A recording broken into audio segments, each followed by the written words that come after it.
You ever notice that there's hardly any rap groups coming out these days? I mean, think about it. Back in the 90s, we had Tribe, Wu-Tang, The Roots. Even big solo artists like Biggie and Pac had their posses, right? These days, it's almost exclusively solo artists that are enjoying commercial success.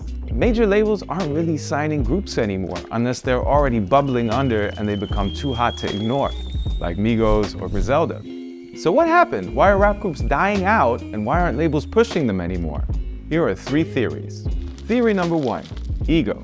This is the most obvious one. The shelf life of a rap group is usually short because it's hard to find the right blend of characters. Usually there's one breakout star who realizes he can make more money as a solo artist, leaving the other group members feeling bitter.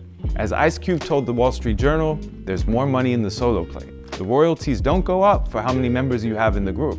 In a nutshell, success often leads to inflated egos and eternal power struggles. Maybe labels and artists have been burned too often in the past and are now more cautious about pouring their time and money into fragile group projects. Theory number 2, the internet.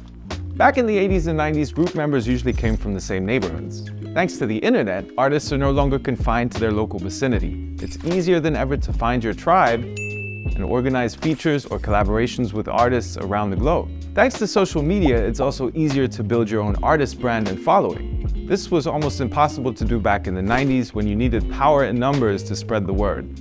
As Questlove of The Roots puts it, there was no such thing as singular success. Everything had to happen in a movement. In today's digital world, it's a lot easier to make a splash as a one-man band. Theory number 3, label politics. Chuck D of Public Enemy recently put forward this 3rd theory. According to him, there was a conscious effort made by record labels in the 90s to boil hip-hop culture down to just one element. The record labels filtered out the DJing, the dance element, the graffiti, and focused on the MC, because solo rappers are easier to market and also easier to exploit.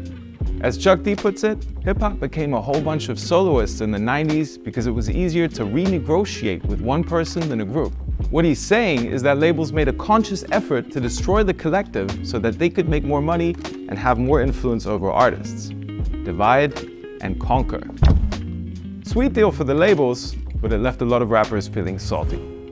So what do you guys think? Which theory resonates the most with you, and what new rap group should we be looking out for? Let me know in the comments below. Oh, and by the way, in case you didn't notice, I love coffee, and if you want to support my channel, you can buy me one. You'll find the link in the description below. Cheers.